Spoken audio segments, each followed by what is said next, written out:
vai cirande destino, cidade noite a girar.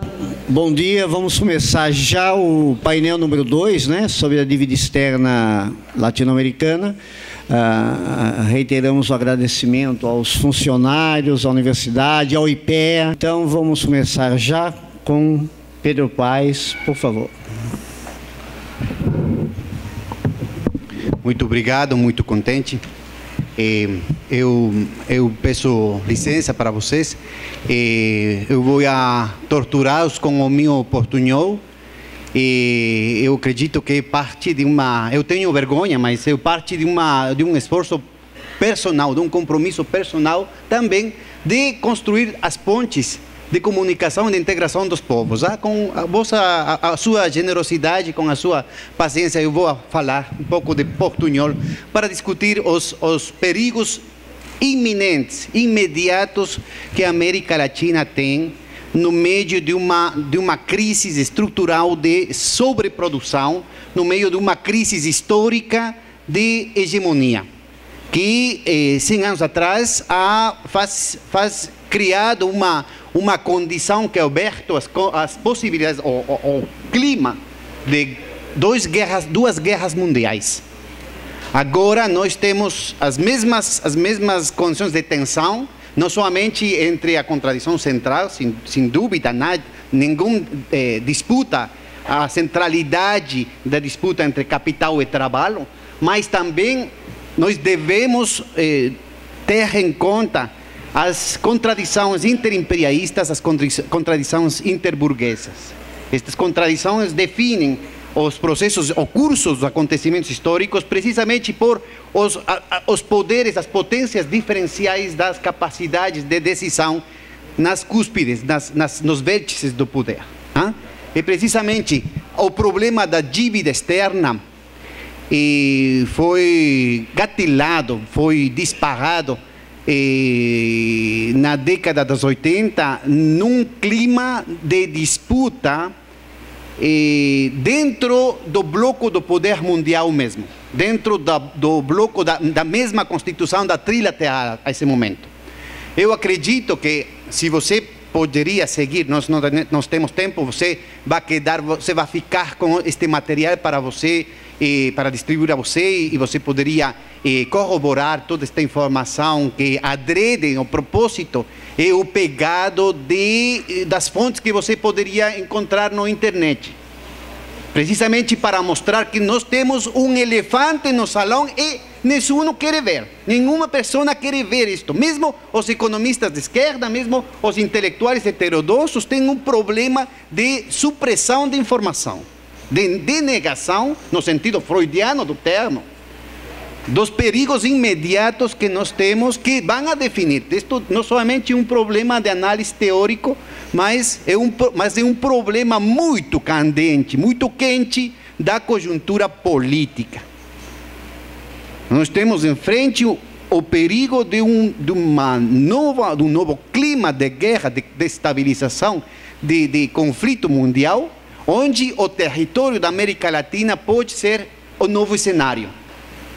E a definição de qual é o inimigo principal é fundamental para definir o que fazer.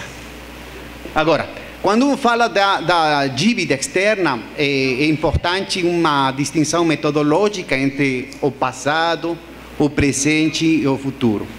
Você tem, sem dúvida, você tem uma ligação orgânica entre estas diferentes situações, mas há especificidades. Eu vou falar, para aprender algumas lições, eu vou falar do episódio que deu lugar ao gatilho da alta de juros dos Estados Unidos, que provocou uma redação em cadeia, que definiu uma outra disputa da periferia e da semiperiferia com respeito ao centro do sistema, um outro tipo de disputa do mundo capitalista e do mundo assim chamado de socialismo real, mas também que deu lugar a uma outra disputa dentro da coração do sistema, dentro da trilateral, mas também dentro dos próprios Estados Unidos. Somente para ilustrar o tema, eu vou apresentar isto que você poderia encontrar na internet, um álbum de recortes, insisto. Você tem, na linha vermelha, você tem a participação dos lucros no PIB, nos Estados Unidos. E na linha preta, você tem a participação das 200 corporações mais grandes dentro desse monte de lucros. E as linhas verdes definem os diferentes regimes de acumulação que estabelecem condições, as regras do jogo diferentes na disputa do excedente, na disputa da mais-valia, mas também nas condições de luta, nas condições de relacionamento cultural, político, ideológico e mesmo jurídico entre as diferentes classes. No centro com as periferias, semiperiferia, etc., etc. O bloco histórico no sentido do Gramsci.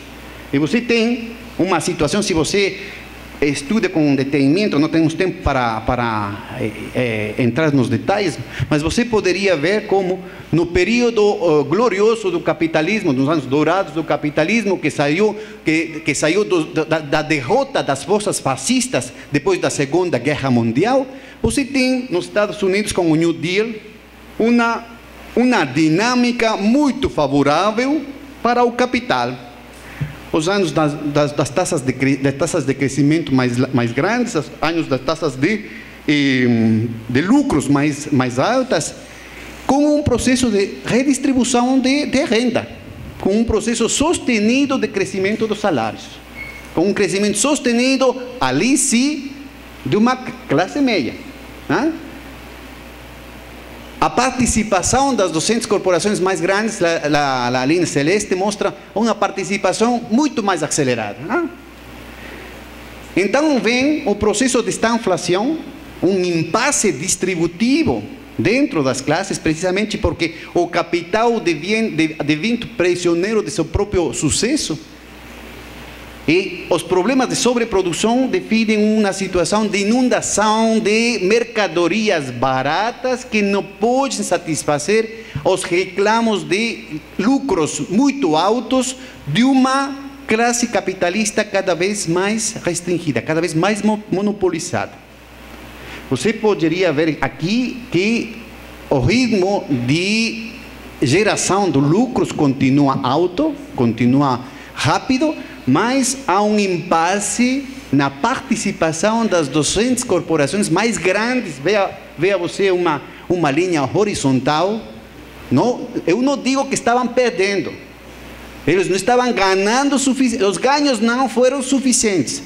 Isso gatilhou um tipo de atos desesperados no processo de disputa interburguesa. Quem são os sujeitos históricos desse processo? Voilà. O golpe do senhor Volcker, 1979, dentro mesmo da trilateral, foi definida como condição para a presidência do senhor Carter, a presença do senhor Volcker do Chase Bank, do grupo Rockefeller, na presidência da Reserva Federal, e as taxas de juros que estavam por muitos anos, por razões técnicas, como um consenso mesmo nos círculos heterodoxos, nos círculos keynesianos tradicionais, da síntese neoclássica keynesiana, nos círculos monetaristas. O consenso era que, está bem, a taxas de juros no processo de estanflação, com uma inflação muito alta, é suficiente. Mas sem nenhum processamento político, sem nenhum tipo de contradição no Congresso, no Senado, público, nada. Somente com uma medida administrativa muito simples. O senhor Volcker levou as taxas de juros a 22%, de 3% a 22%. Isso cambiou totalmente, isso trocou totalmente as condições, a correlação de forças no todo o globo. No todo o globo. Toda a discussão, mesmo com ditaduras aqui no Cono Sul, todas as discussões com respeito ao novo ordem econômico internacional, ou prévias na UNTA, nas Nações Unidas, o espírito de Bandung, tudo isso, a social-democracia, tudo isso acabou. Tudo isso acabou e a América Latina entra na espiral irreversível da dívida externa. Mas também a África, a destruição da África, a destruição dos processos de descolonização da África, os estados fallidos, a fragmentação, as lutas fratricidas, os despojos das transnacionais, a destruição também do socialismo real, provocada por uma aumentação, por uma alta dos juros, unilateralmente assumida por Estados Unidos de noite a dia. E você tem muitos aspectos.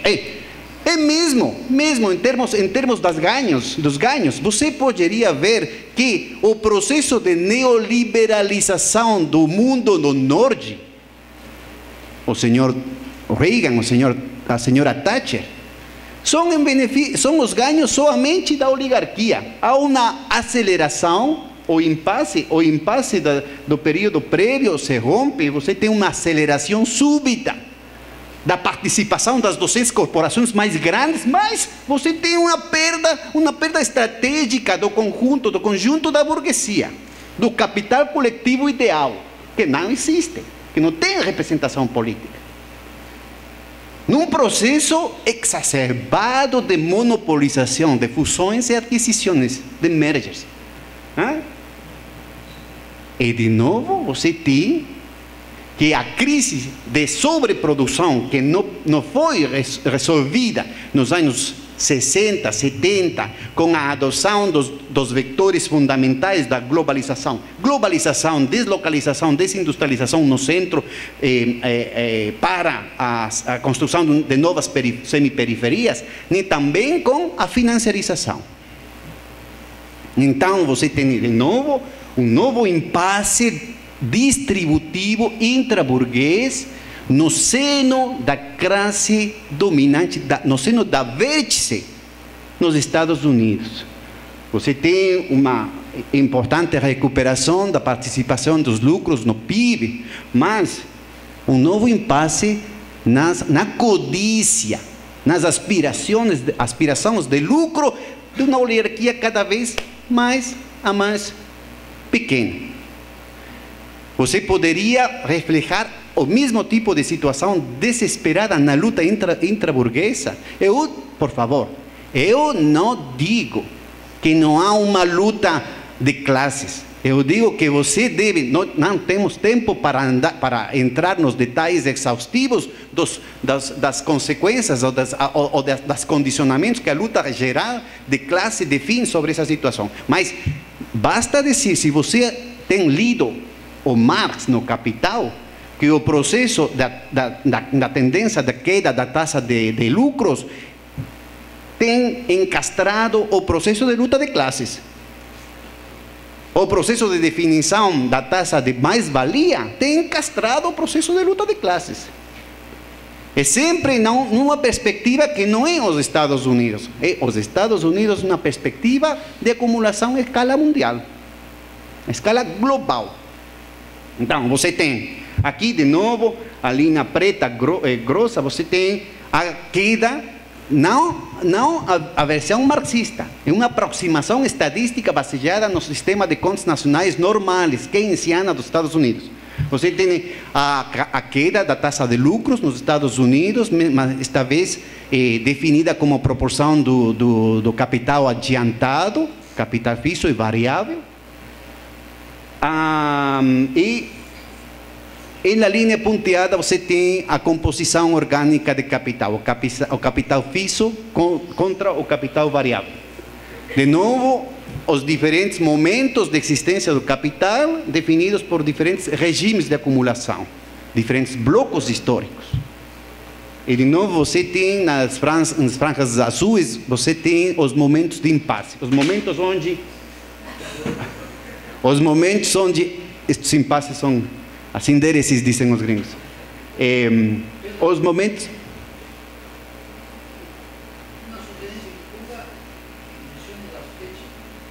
Desculpe. No gráfico anterior você tem 1920 anos 2030. Oh, uma pena. Você tem 1920, a primeira linha verde, 1945, o fim da Segunda Guerra Mundial, 1980. Somente como referência. Não há uma... A mudança, a transformação do regime de acumulação não passa por decreto, é somente como uma referência.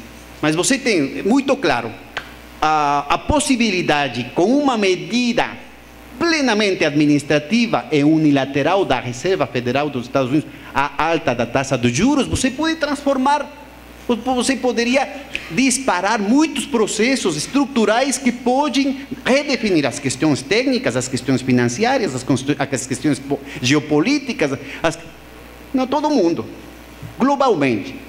De novo, você tem aqui, nesta situação, as franjas, as zonas azuis, definem uma situação onde a contratendência, a queda da taxa de lucros a nível agregado, não, eu não estou definindo eu não estou esgotando a discussão marxista, somente a nível agregado, coisa que condiciona e que caracteriza plenamente a conjuntura.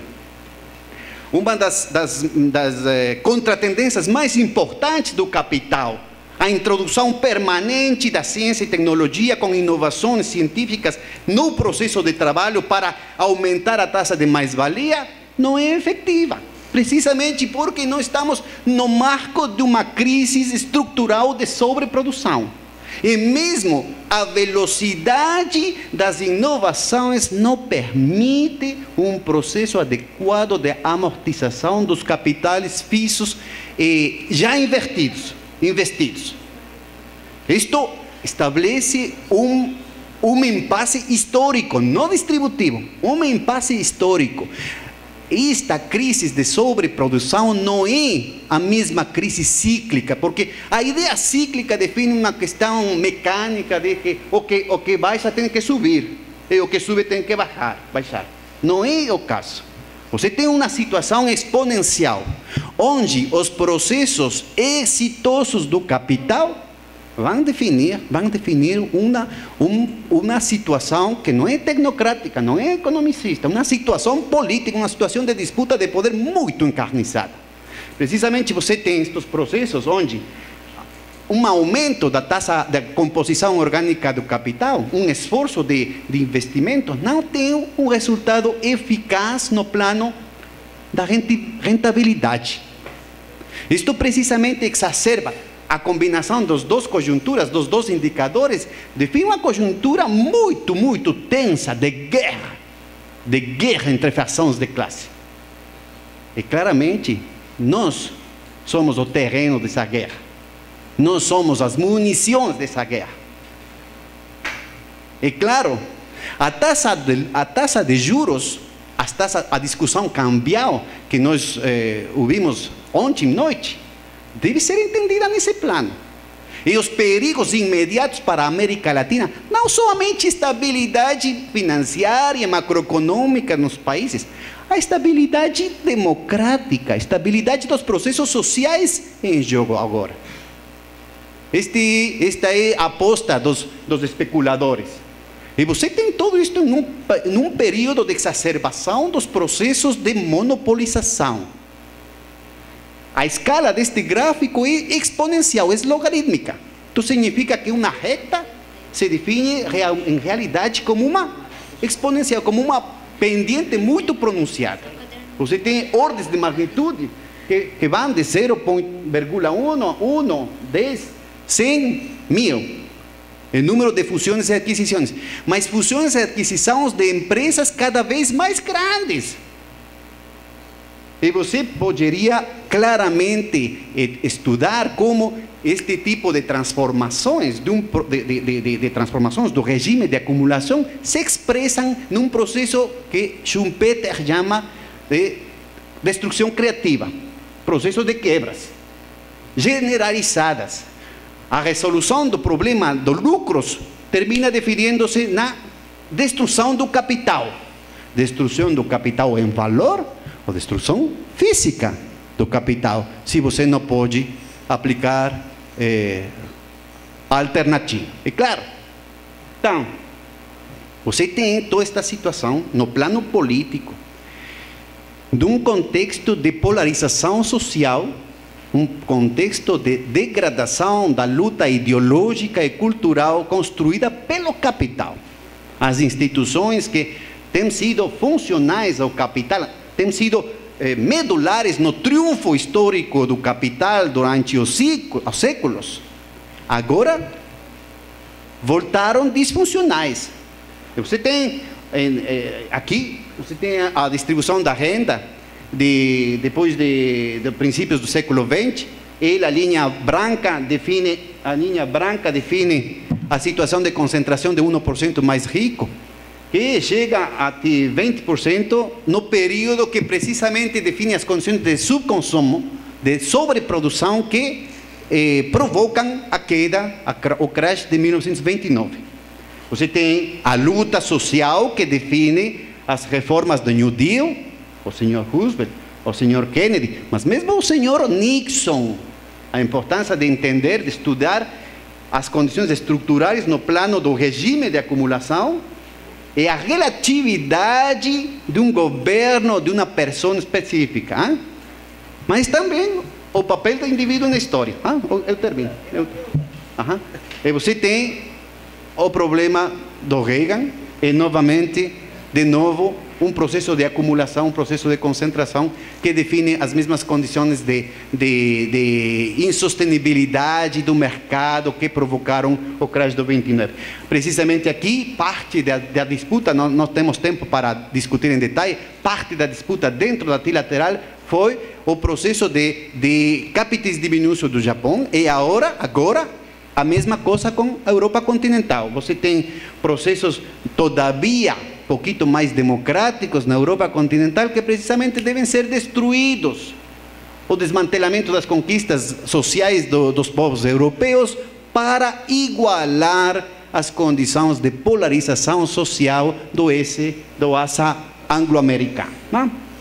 Tudo isto estabelece uma concentração da riqueza, do poder político e econômico sem precedentes na história. Nós falamos agora de um capital global de todo o planeta, 7 bilhões de seres humanos, que são controlados por um grupo. Esta é uma representação topológica, onde de uma base de dados de 37 milhões de corporações, você encontra com as vinculações legais explícitas, sem os paraísos fiscais, sem os testaferros.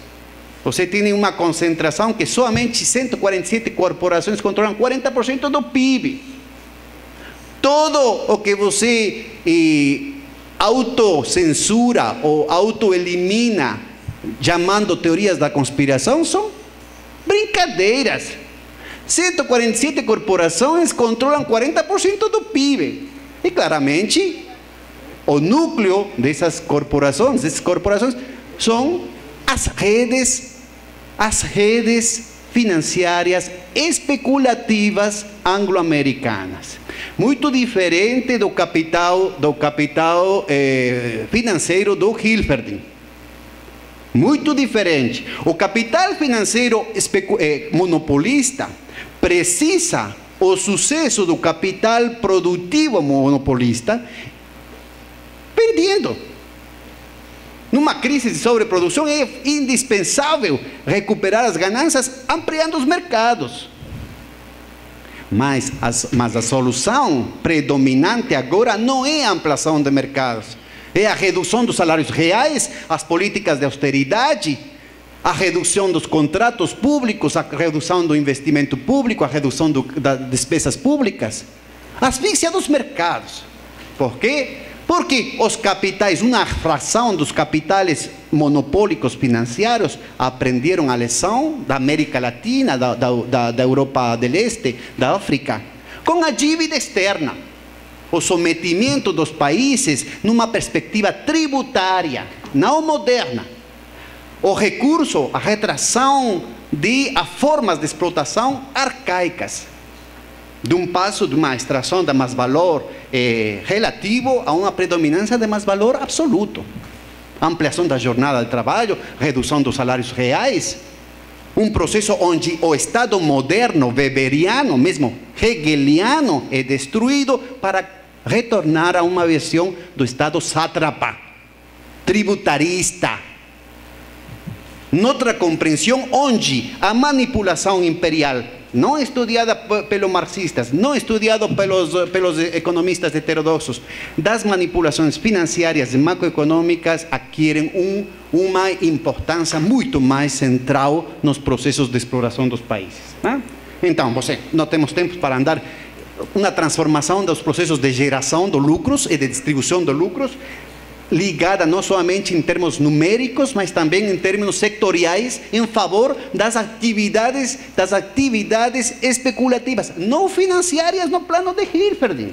Muito cuidado com toda a tradição marxista, porque você tem um caráter, uma natureza nova dos processos de concentração, ligado a um outro tipo de horizonte de reprodução na cúspide do sistema.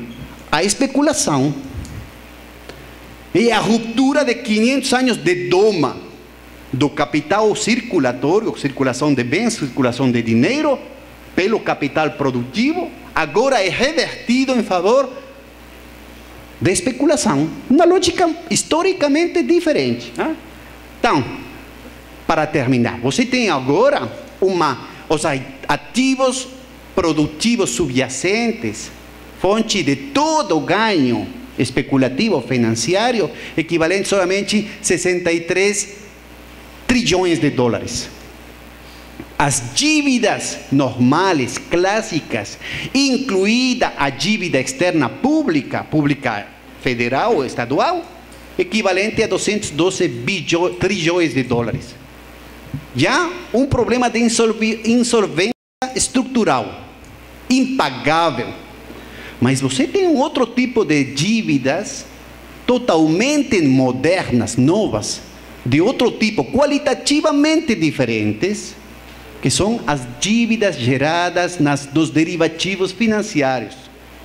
Agora muito mais comprometidas com os processos de endividamento externo público. Todas as dívidas externas agora, a diferença dos anos 70 e 80, estão ligadas aos CDS, Credit Default Swaps, estão ligadas aos contratos forward, estão ligadas às options, futures, estão ligadas aos preços das commodities, estão ligadas aos processos de financiarização dos fundos pensionais. As ondas, as repercussões sísmicas de um tipo de movimento aqui, por exemplo, uma alta taxa de juros, vai a ter repercussões muito graves sobre todo o sistema e América Latina, os BRICS mesmo, como sujeito da transferência das capacidades de produção do capital produtivo monopólico, da lógica de expansão do capital produtivo monopólico, por primeira vez na história, agora estão sujeitos a uma disputa onde a chantagem das lógicas especulativas estão sempre presentes.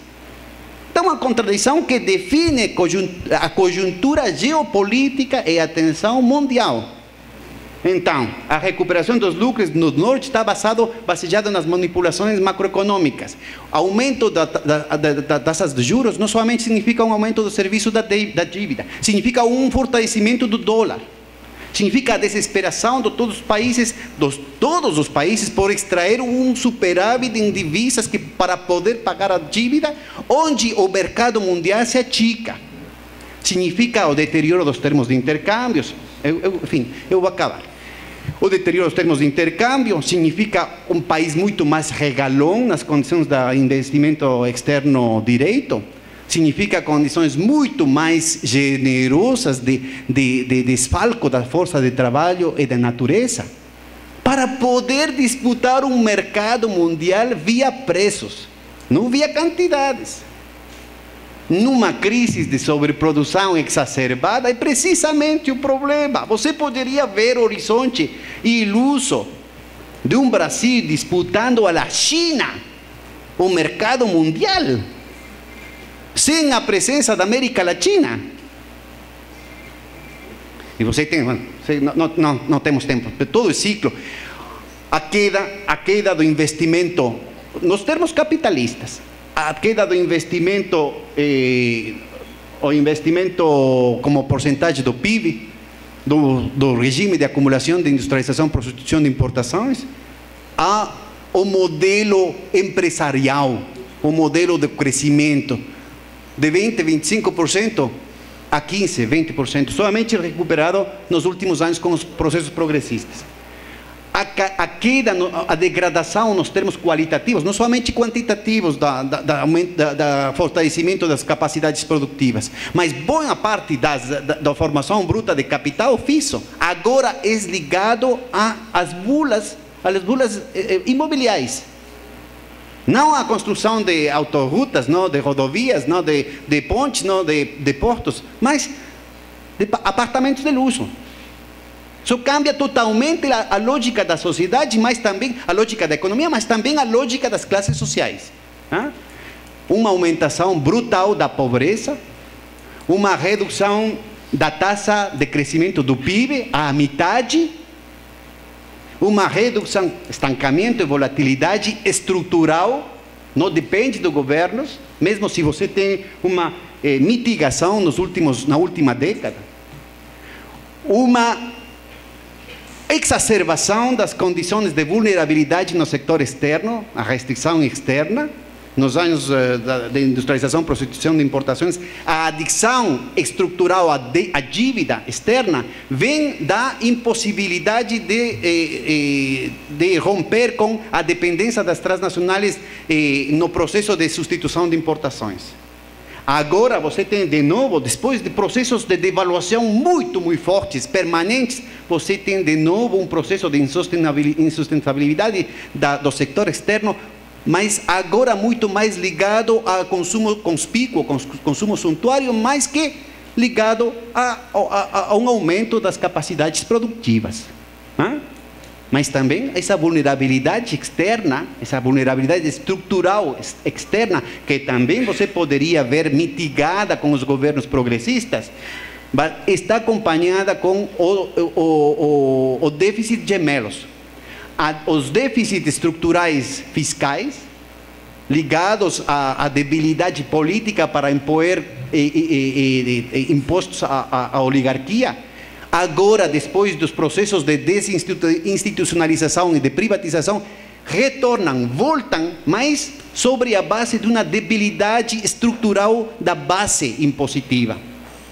Então, a combinação de todos estes fatores estruturais que nos últimos 10 anos han estado, de alguma maneira, mitigados por condições internas, esforços dos governos, mas sem cambios estruturais profundos e duradouros, mas também por uma circunstância externa positiva, define uma questão muito grave em termos da fragilidade dos processos sociais. Mesmo nos termos qualitativos, você tem um aumento da propensão marginal à importação e uma diminuição de competitividade nos termos da produtividade do trabalho, setor por setor, em comparação aos Estados Unidos. A inserção mundial da América Latina, além das condições retóricas dos países emergentes, dos BRICS, as condições estruturais qualitativas se han degradado. E nós temos agora um crescimento inaudito dos preços de nossas exportações, que podem nublar as condições específicas de contratação da dívida. Pedro, por favor. Você tem aqui os materiais sobre a auditoria da dívida externa, o Alejandro vai falar disso, e um tratamento muito específico que permitiu ao governo do Equador reduzir o estoque de dívida de uma maneira muito sensível. Mas se você não pode atacar os problemas estruturais, isto não depende de um governo. E o continente inteiro que está prisioneiro destas condições de reprodução de uma adicção estrutural, intrínseca, endógena, aos problemas de dívida. É somente uma nova arquitetura financeira, a construção dos sistemas soberanos de crédito, o Banco do Sul prestando nas moedas nacionais, o Fundo do Sul como alternativa ao Fundo Monetário Internacional, e romper com a dependência ditatorial do dólar nas transacionalidades e no sistema de liquidez que vai abrir as portas para transformações muito mais profundas. Muito graças.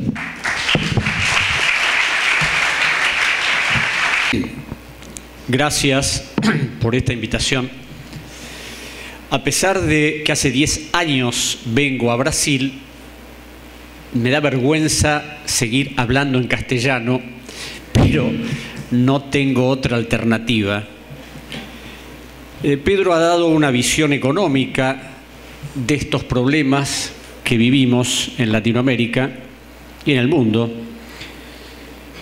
Y uno de los elementos a los que yo me iba a referir no es la ciencia económica, esa ciencia oscura, como decía Thomas Carlyle, críptica, que permite que los economistas siempre se manejen con una serie de referencias que a veces la gente común no entiende. La experiencia de la auditoría del Ecuador de alguna manera puede parangonarse con una investigación que se hizo en la Argentina desde 1982 hasta ahora, aunque ha quedado paralizada los últimos años, para mostrar la esencia de todos estos procesos. No respecto a sus variables económicas de aumentos o bajas de tasas de interés, sino a toda la modificación de la estructura jurídica, política y social del país. Porque cuando este proceso empieza en 1980, una de las cuestiones fundamentales que impedía el desarrollo del endeudamiento era que había una estructura jurídica defensiva de estas operaciones. Es decir, los acreedores estaban limitados por una serie de cuestiones legales que impedían que los contratos que se iban a firmar pudieran efectivizarse realmente y dejar a nuestros países, como los dejaron, en un total estado de indefensión. Henry Kissinger en el año 1980 fue muy claro: hay que terminar con los criterios de soberanía de los países. Hay que plantear que los países pueden quebrar y que nosotros estamos para ayudarlos a superar esos procesos de quiebra a través de la transnacionalización de todo su sistema económico. Entonces, paralelo al proceso de endeudamiento, comenzó una modificación sustancial de la estructura jurídica. Para los maestros clásicos del derecho, los países eran absolutamente soberanos y eso cambió en forma categórica a partir de la década del 80 y se creó este concepto de soberanía relativa. Somos soberanos hasta aquí, en los procesos de deuda, en los procesos de comercialización, en los procesos que tienen que ver con los sistemas económicos, los países no son más soberanos y siempre están sometidos a dos únicas soberanías: la soberanía de los tribunales de los Estados Unidos y la soberanía de los tribunales de Inglaterra. Cuando vemos lo que pudimos encontrar en el Ecuador, a pesar de que la auditoría fue muy limitada, hubo montones de operaciones que no se pudieron ver por el tiempo, ahí nos encontramos cómo se había planteado toda esta estructura. Cómo los gobiernos, y voy a hablar de los dos simultáneamente porque yo he investigado, es decir, he sido miembro de la auditoría ecuatoriana, pero además he investigado la deuda argentina. Los procesos fueron exactamente iguales. Todo el proceso de cambio de la legislación interna y del orden constitucional fue paralelo. Pero para que esto pudiera armarse, una de las restricciones fundamentales que había era contar no solo con gobiernos sometidos y claudicantes al sistema, sino ofrecerles abogados y economistas que les definieran lo que iba a ser su política. Yo me acuerdo que cuando llegué al Ecuador le pregunté al presidente Correa quiénes eran los abogados que tenía el país. Y me habló de un estudio de abogados, el estudio Cleary, Gottstein y Hamilton, que estaban en el Ecuador desde la década del 80 y que hasta el 2007 seguían siendo los abogados del país. Eran los mismos abogados que tenía la Argentina desde la misma época, abogados que ha tenido Brasil, Uruguay, Bolivia. ¿Por qué?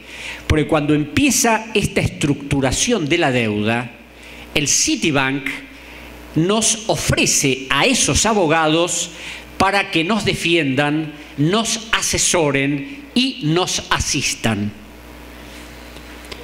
Y es así que, de acuerdo a la legislación de los Estados Unidos, todo convenio de endeudamiento que hace un país tiene que tener una opinión jurídica que valide la legalidad de las cláusulas que se firman.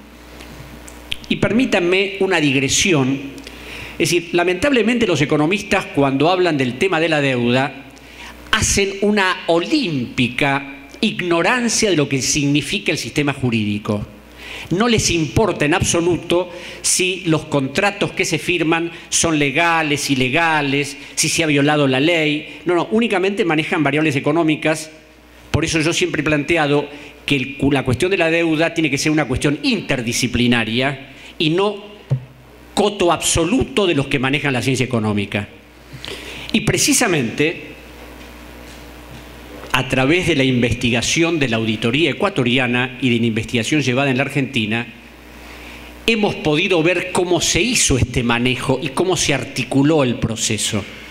Entonces, no solo nos pusieron los abogados que iban a definir cómo debían ser los contratos, sino que mandaron a nuestros países los modelos de cómo debían firmar, y los abogados del Estado ecuatoriano y los abogados del Estado argentino recibieron un paper donde decían cuál debía ser su opinión sobre la legalidad de lo que se estaba firmando. A esto se suma que pudimos ver en el Ecuador y en la Argentina cómo se manejó el Fondo Monetario Internacional, el Banco Mundial, el Banco Interamericano de Desarrollo, y cómo a través de comunicaciones reservadas a toda la comunidad financiera pidieron apoyo a todos los procesos de endeudamiento, porque los países se habían comprometido a todo: a reducir la jornada laboral, a aumentar la jornada laboral, a reducir el empleo, a todos los planes de ajuste que conocemos, a fundamentalmente lograr la privatización de los activos públicos. En la Argentina, durante la década del 90, se privatizaron todos los activos del Estado que fueron comprados por los acreedores a través del plan de reestructuración, el famoso plan Brady, de inspiración de Luis Bresser Pereira, cuyos planteos de privatización y de reducción de la deuda fueron recogidos por Nicolás Brady, y a partir de ahí se planteó ese plan, que no significó solo la reducción de la deuda para nada, sino significó un aumento exponencial de la deuda, porque los países debieron endeudarse para acogerse a ese plan. Que yo siempre he dicho que el plan Brady, que es la mayor reestructuración de deuda pública de la década del 90, es el paradigma del delito, porque en todos los contratos que se firmaron, todas las cláusulas no solo repugnaban el orden jurídico del país, sino violaban hasta la propia legislación de los Estados Unidos. Y como uno de los ejemplos de cómo se maneja el sistema capitalista, que algunos ingenuos suponen que puede humanizarse, cambiar, adecuarse a las nuevas condiciones, fue realmente significativo uno de los tantos contratos que vimos sobre el plan Brady, donde había una cláusula realmente burlesca de cómo trataba el imperio a estos supuestos gobiernos soberanos. En el contrato de prenda colateral que debía firmar el Ecuador, la totalidad de las cláusulas estaban a favor del Citibank y de JP Morgan, excepto una que permitía al país modificar las condiciones del contrato en caso de que las circunstancias exteriores cambiaran y alteraran su equilibrio. Como el plan Brady tenía una duración de 30 años, debíamos suponer que el plazo tendría que permitirse a partir del año 15-16, no del final. Pero en una muestra de cómo se maneja el imperio, dijeron, vamos a poner una fecha de cumplimiento imposible, y pusieron una cláusula que textualmente dice así: la República de Ecuador tendrá derecho a hacer el uso de esta posibilidad de cambio que tiene que ver con un concepto del derecho romano-germánico que se llama rebus instantibus, el cambio de las circunstancias exteriores que pueden modificar un contrato.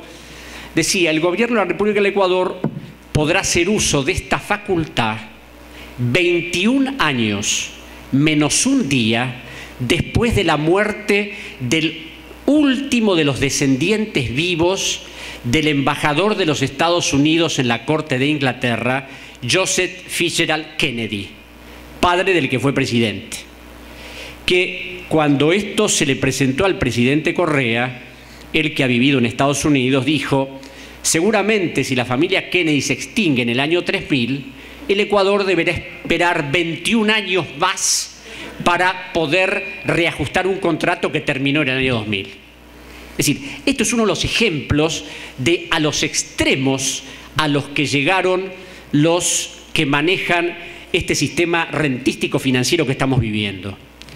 Lamentablemente, a pesar de todos nuestros descubrimientos, de todas las evidencias que han pulverizado teorías económicas, ningún gobierno se ha atrevido a enfrentar al sistema. Se han reducido las deudas, se ha tratado vanamente de obtener mejores condiciones, pero nadie se decidió a que todo esto que hemos investigado se mostrara al mundo entero. Se mostraran las cartas amenazadoras de los banqueros, las presiones del Fondo Monetario, escritas, no a través de una transmisión oral donde no quedan pruebas. Es decir, toda la arquitectura ha seguido funcionando y lo más peligroso es que los gobiernos progresistas, si bien han mejorado relativamente las condiciones contractuales, se ha seguido manejando todo de la misma manera como si nada hubiera ocurrido. Y yo creo que uno de los ejemplos más relevantes es los decretos firmados por el presidente Chávez durante el año 2011, 2012 y poco tiempo antes de morir, donde para financiar sus políticas, dado el estado extremadamente grave de las finanzas venezolanas, decidió emitir bonos soberanos donde la totalidad de las cláusulas eran exactamente igual a las firmadas en la Argentina durante la década del 90 y en el Ecuador durante el año 80 y el 90, renunciando a la soberanía venezolana, sometiéndose a la legislación de los Estados Unidos, aceptando la totalidad de las cláusulas impuestas por los banqueros y entregando esos bonos soberanos a los mismos de siempre, al Citibank, al JP Morgan, al Manufacturers Hanover. Es decir, que a pesar de las auditorías, las únicas que se conocen fue la de Ecuador y de la Argentina, a pesar de haber puesto en evidencia las formas de manejo de los acreedores, la violación del orden jurídico del país y de los Estados Unidos, nadie ha querido enfrentar al sistema. Y en el Ecuador pedimos consejo a unos abogados norteamericanos que eran abogados de Venezuela y de Cuba y que habían obtenido un importante triunfo en la Corte Suprema de los Estados Unidos a favor del régimen cubano cuando la expropiación de empresas norteamericanas, pero lamentablemente se decidió por otra opción porque las relaciones de poder supuestamente no daban para más. Y en la Argentina, donde no ha habido una auditoría de la deuda, pero sí una investigación hecha por la justicia federal que arrojó conclusiones espeluznantes, es decir, la mayor parte de la deuda argentina es absolutamente producto de un fraude porque nunca fue empleada en inversiones productivas, sino que fue fugada al exterior y utilizada en su mayor parte en compra de armamentos. También tampoco ha servido para que el gobierno de la nación hiciera algún tipo de cuestionamiento al sistema. Había un pensador argentino, don Arturo Jaureche, que hablaba de la colonización pedagógica, es decir, nos hacen pensar lo que ellos quieren. Tenemos que seguir sus mandatos, aceptar sus imposiciones, y los gobiernos progresistas, estilo el gato pardo, hacen algunas cosas, pero la estructura sigue invariable. Y ellos, como mostraba el doctor Páez, siguen haciendo grandes negocios, se sigue concentrando el capital y nadie se anima a enfrentar el sistema. Y hay una enorme contradicción entre el discurso y la realidad. Porque el discurso siempre habla del imperialismo, de que lo estamos enfrentando, de que estamos logrando, pero las realidades económicas no tienen nada que ver con ese discurso. Y lo más peligroso es cuando un gobierno está alineado directamente con el imperio, entonces uno ya sabe lo que hace, lo que proyecta y lo que va a hacer. Pero los gobiernos progresistas, que supuestamente están en otra posición, muestran realidades supuestas, muestran ficciones que en la firma de los documentos se dan de patadas con el discurso ese que permanentemente se plantea.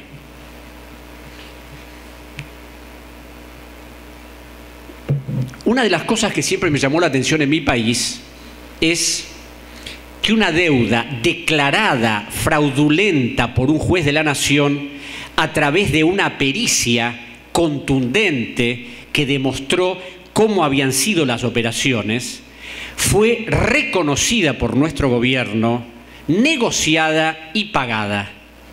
Y yo creo que hay tres cifras que en el caso de la Argentina muestran esa realidad, pero que bueno, es aplicable a todos nuestros países con diversas diferencias. La Argentina recibió en 1983, es decir, la dictadura dejó una deuda de 45.000 millones de dólares. Desde el 83 a hoy, mi país pagó 400.000 millones y debe hoy 220.000. Y nuestro gobierno acaba de renegociar con el Club de París una deuda que los auditores del Banco Central dijeron que no debía pagarse porque no había entrado un solo peso a la nación. Lo que pasa es que cuando uno ve los informes de los auditores, después ve la resolución del banco. Entonces, debido a la relación de fuerzas, frase que es cultivada por el posibilismo, donde, y bueno, no hay otra forma, tenemos que hacer esto porque no tenemos alternativas. Y son un conjunto de frases que determinan que siempre tenemos que estar en la misma lógica de lo que se puede hacer. Y si pensamos siempre en lo que se puede hacer, nos vamos a quedar permanentemente en la estructura. Y es una estructura que, como hemos visto gráficamente a través de la exposición del doctor Páez, siempre es en perjuicio de nuestros pueblos y en beneficio de los capitalistas que siguen incrementando exponencialmente sus riquezas. Esto del sistema jurídico no es en vano, porque un país, para que funcione, tiene que tener reglas claras y, además de reglas claras, respetar cuestiones elementales de los derechos de cada persona y no violarlos impunemente. En todos los contratos de deuda, en todas las operaciones, no solo se ha violado esto descaradamente, sino que todos nuestros gobiernos firmaron leyes, decretos, autorizando todas estas operaciones violatorias del orden jurídico del país, y donde se cambió esa estructura con un único propósito: beneficiar a los acreedores. Yo me acuerdo que cuando entramos al Banco Central del Ecuador, a un búnker que hay en un lugar que se llama Amaguaña, para realizar nuestra auditoría, no había un archivo ordenado, había cajas numeradas donde los papeles estaban tirados, mezclándose contratos del 92 con contratos del 86, con los del 95, con el 99, con el único propósito de que no encontráramos nada, que nos confundiéramos, y donde además todos los contratos originales no estaban. Había simplemente copias, porque los originales siempre quedaban en los Estados Unidos. Y cuando había alguna modificación, venía de los Estados Unidos.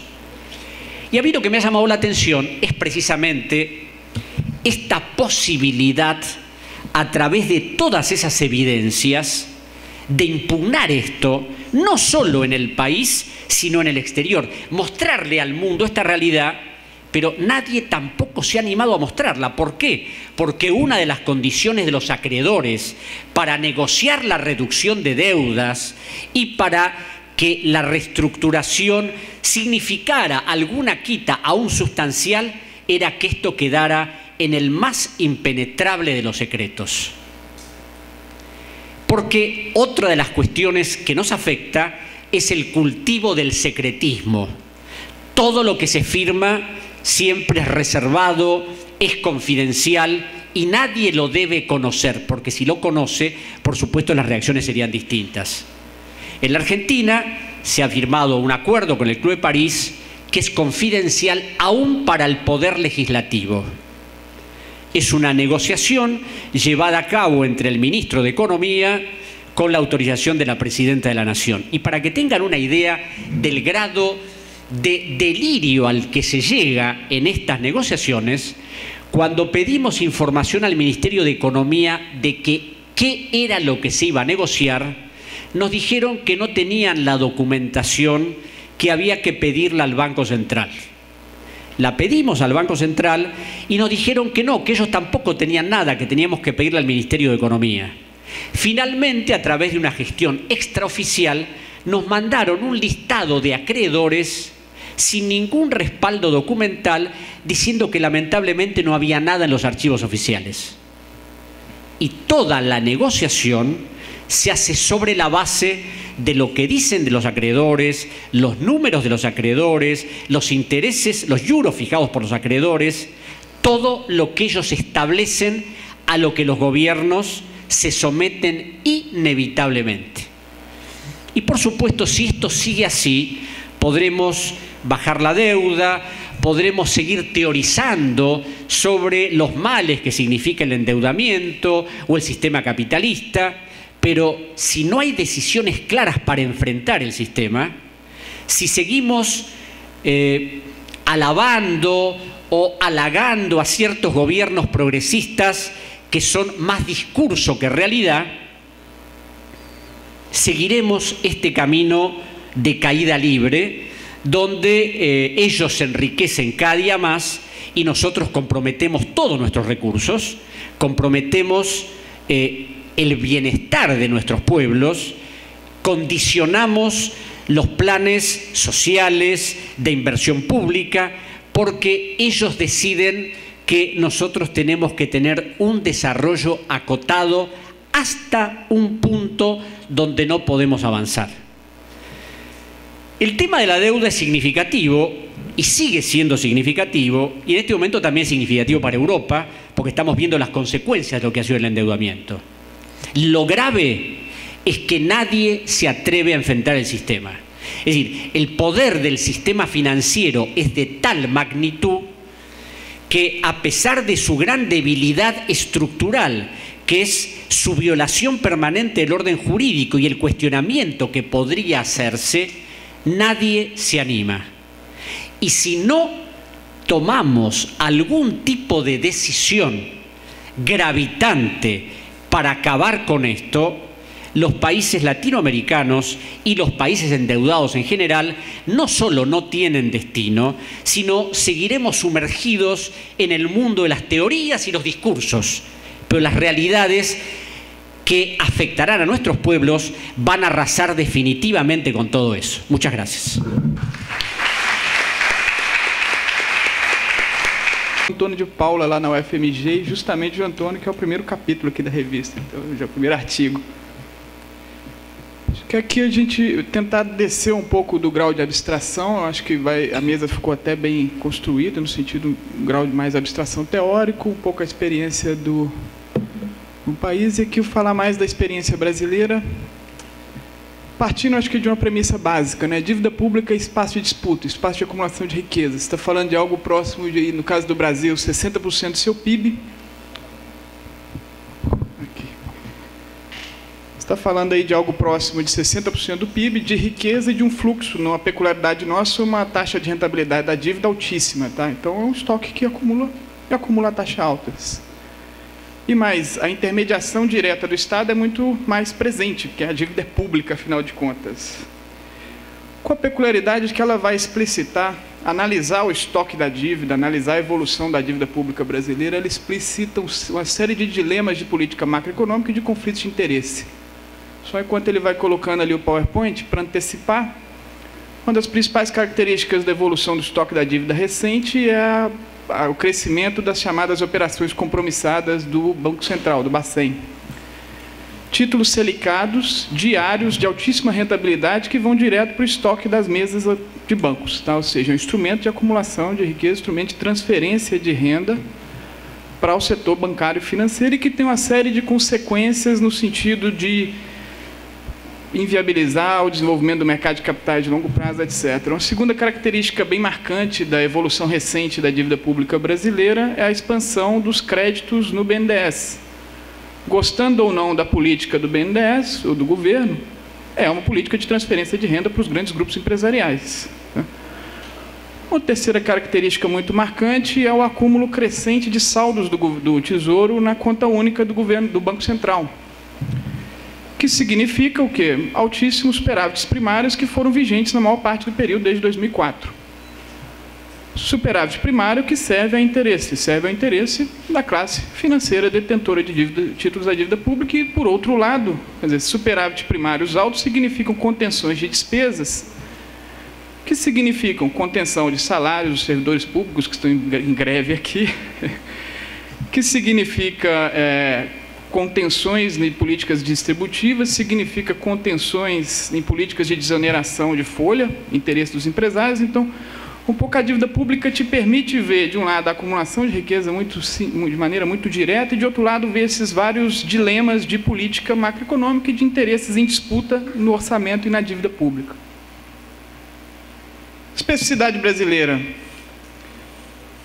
Dívida mobiliária altíssima em proporção do PIB e altíssima rentabilidade.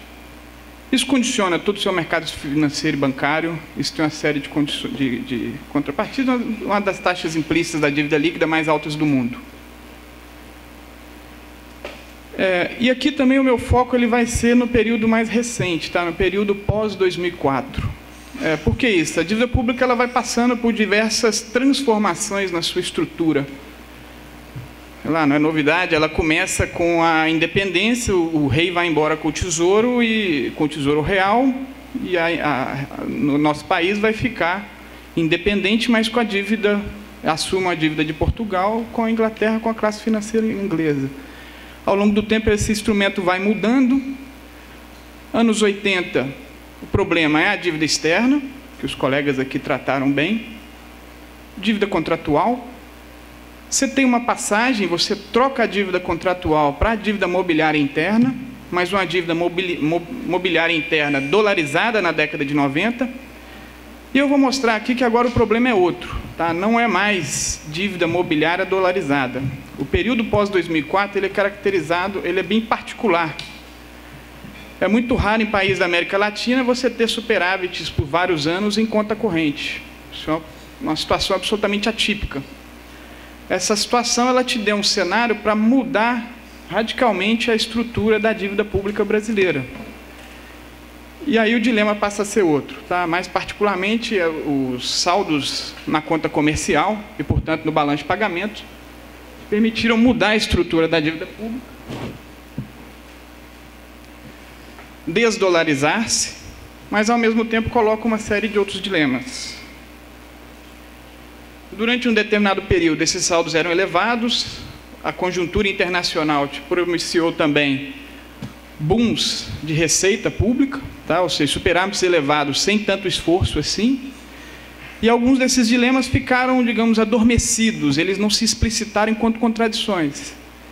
Passada a crise, você deixa de ter esses superávites tão elevados em conta corrente, quer dizer, na verdade, eles deixam de existir, você deixa de ter superávites tão elevados em balanço de pagamento, deixa de ter boom de receitas, o superávit primário reduz-se, e aí os dilemas, as contradições entre política industrial, BNDES, política monetária, taxas elevadas de juros e operações compromissadas do Banco Central, disputa em cima do orçamento primário da União, se explicitam de maneira mais radical, que é o que eu vou tentar passar aqui.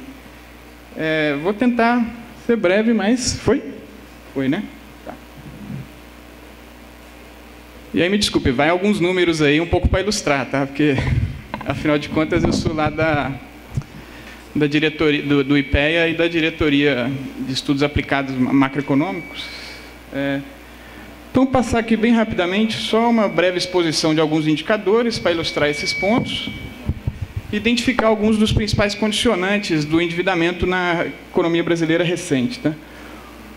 Um pouco antecipando, principal característica, dívida bruta brasileira. Aqui. Tá.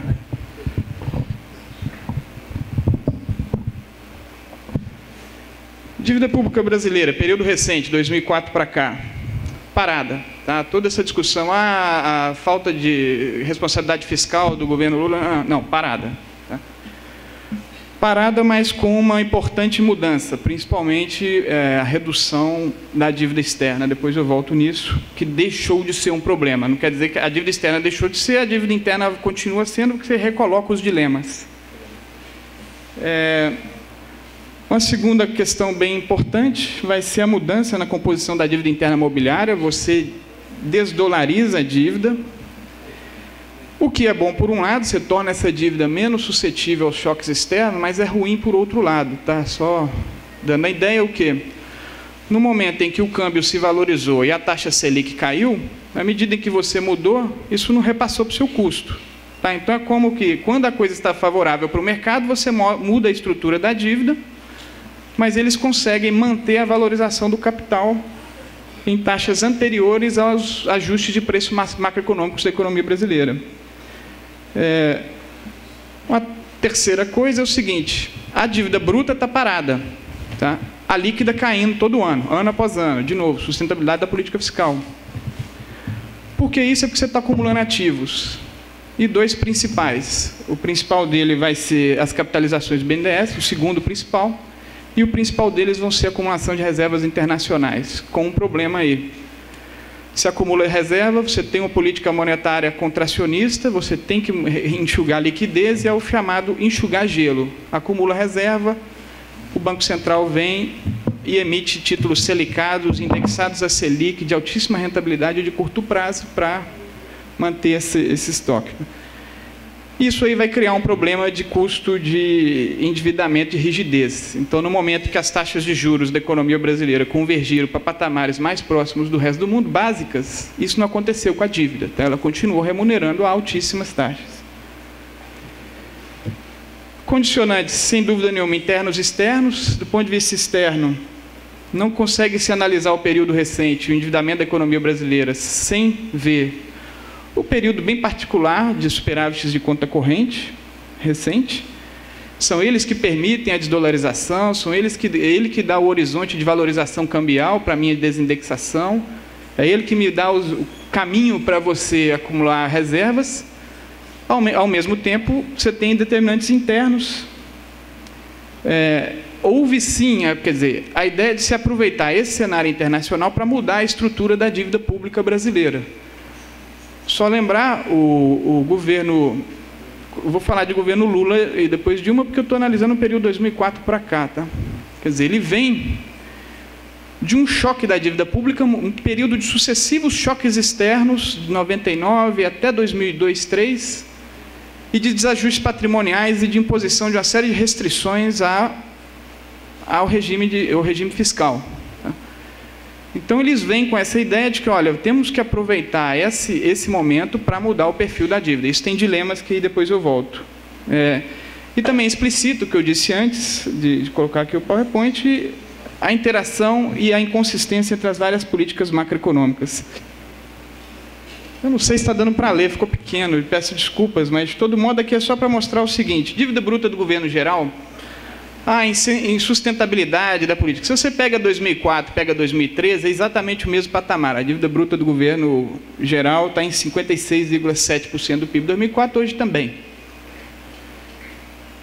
O que aconteceu nos seus agregados? Principal coisa foi redução da dívida externa. Até era 11%, hoje é 3%.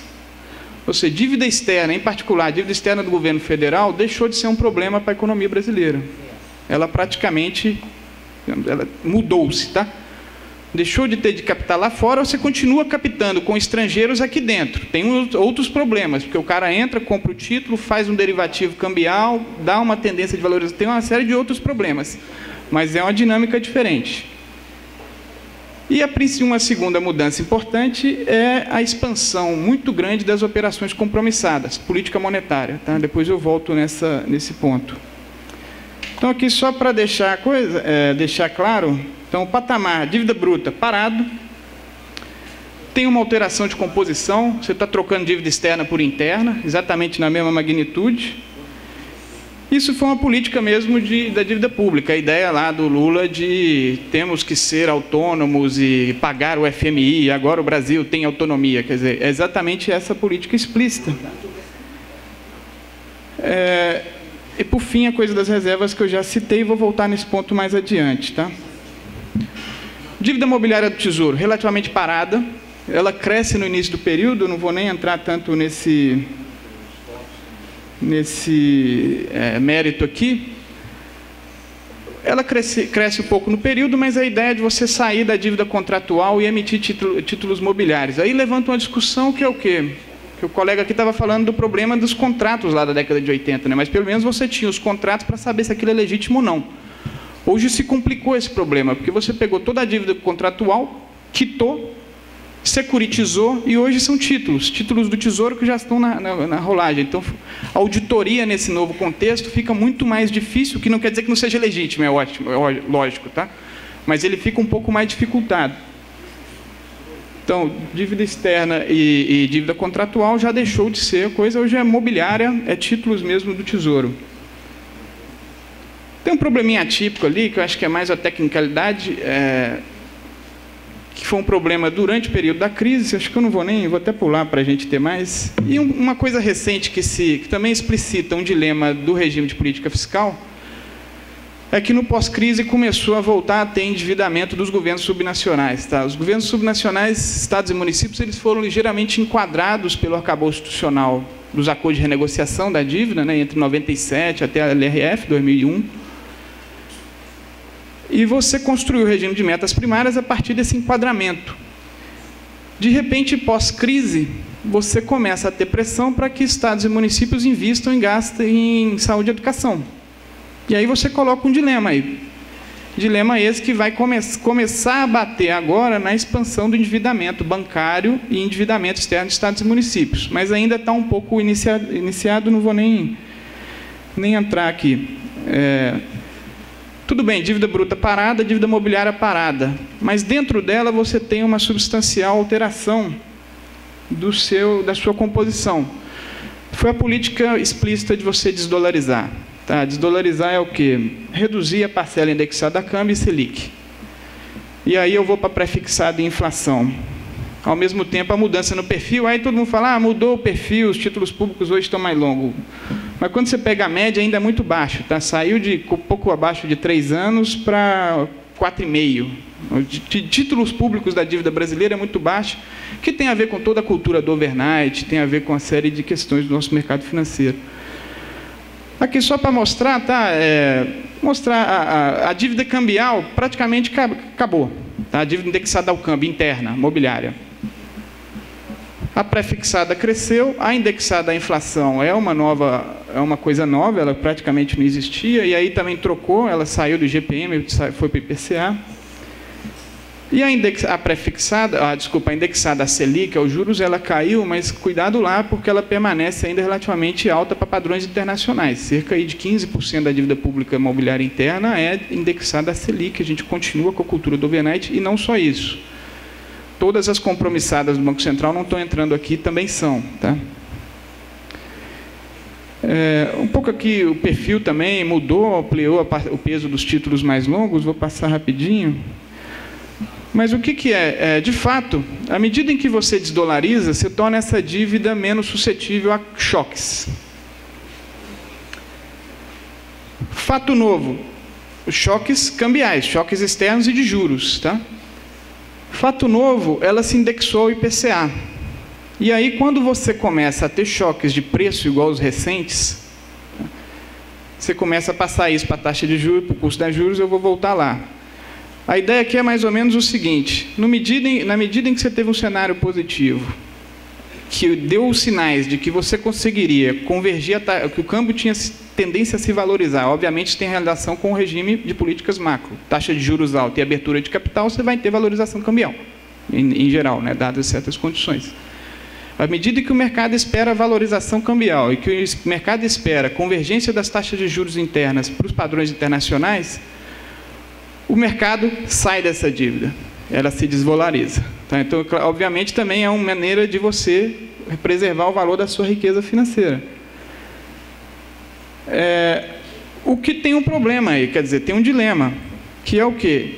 A dívida de câmbio e a dívida selicada, ela é mais barata. Mesmo que esteja caindo, ela é mais barata. O mercado exige mais retorno para pré-fixados e, em alguns casos, inflação. Então, na verdade, você tem um dilema aí de risco, de custo, em que você mudou o perfil, tornou ela menos suscetível a choque, mas tornou ela mais cara, relativamente. Obviamente, ela caiu, depois eu mostro esse... E segundo, quer dizer, ainda continua, a selicada continua alta e as compromissadas estão crescendo, e é o problema esse de você estar enxugando gelo. Depois eu volto a uma coisa das reservas, tá? É o quê? Eu mantenho taxa interna de juros alta no âmbito do regime de metas de inflação, eu vou atrair capitais, esses capitais vão acumular vou acumular reservas, porque eu quero criar esse colchão, mas eu tenho que enxugar liquidez, eu emito títulos selicados de compromissadas e estou deteriorando o perfil. Tá? Então, tem esse problema macro aí que é complicado. Aqui, não sei se dá para ver, está péssimo para quem está no fundo, né? Desculpa de novo, mas...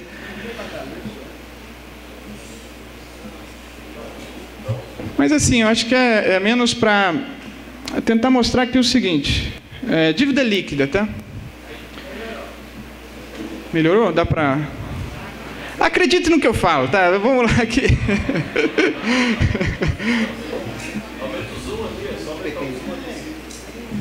Pode sim, vamos lá.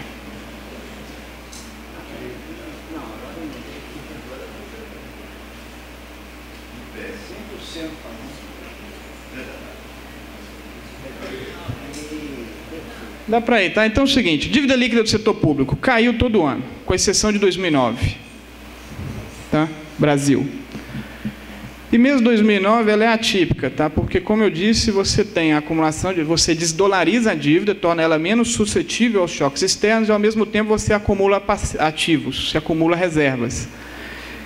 E aí você teve uma mudança, depois do antecipo, quer dizer, tem uma mudança no quadro que é o quê? Choques cambiais antes geravam desajustes patrimoniais positivos na dívida pública, hoje são negativos, ponto. A dívida líquida caiu o tempo todo. Ela caiu o tempo todo com a dívida bruta parada. Isso quer dizer o quê? Se a dívida líquida caiu, a bruta está parada, é que você está acumulando ativos. Que ativos são esses? No âmbito do governo geral, créditos junto ao BNDES. Tá, esse troço era mais ou menos 0,5% do PIB e hoje é próximo de 10%, 9,5% do PIB. Isso vai colocar dilemas lá na frente também.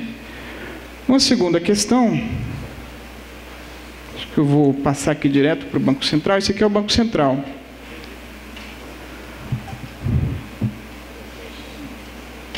Eu já fui com 20, deixa eu correr então, que já... Quer dizer, a segunda questão é o quê? No Banco Central, o outro lado é a acumulação de reservas. Se as reservas internacionais elas saem de 7,7% para 10% do PIB, hoje estão quase em 20%. Se lá subiu 10, aqui 10, como é que você... a dívida líquida não caiu tanto como? Porque esse aqui eu enxuguei gelo. Eu acumulei reserva e emiti compromissada. Tá? Então o Banco Central está fazendo essa política de enxugar gelo.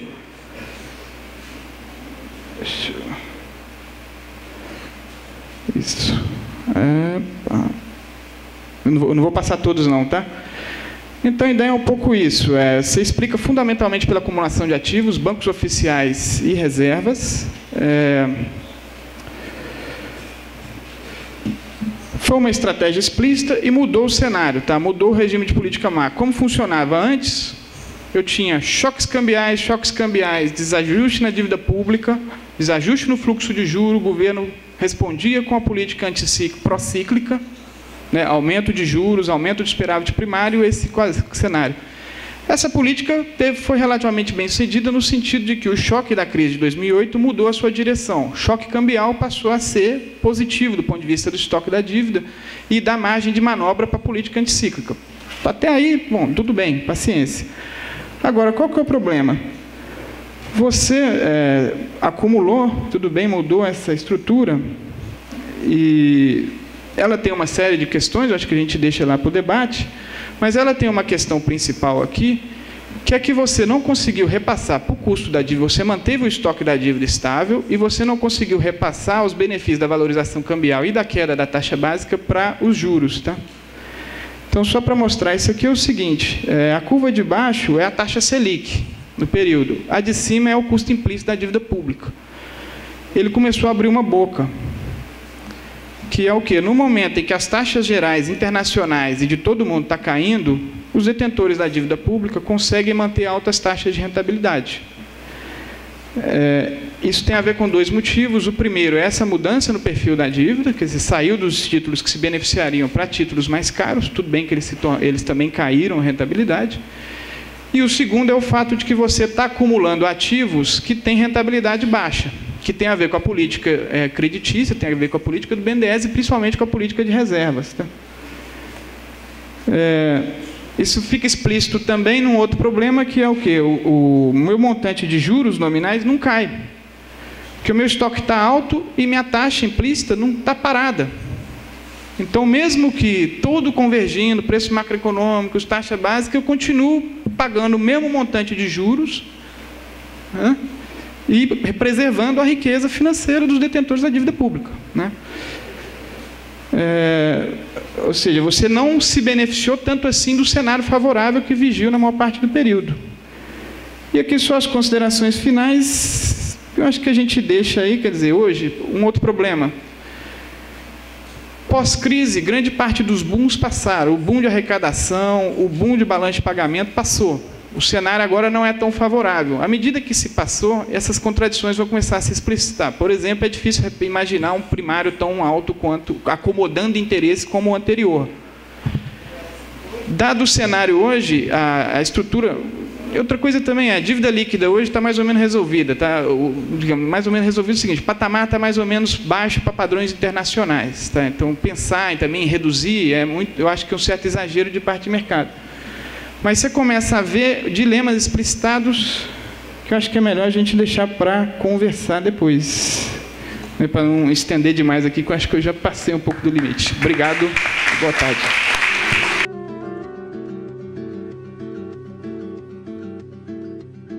Lá vai o trem com o menino, lá vai a vida rodar, lá vai Ciranda e destino.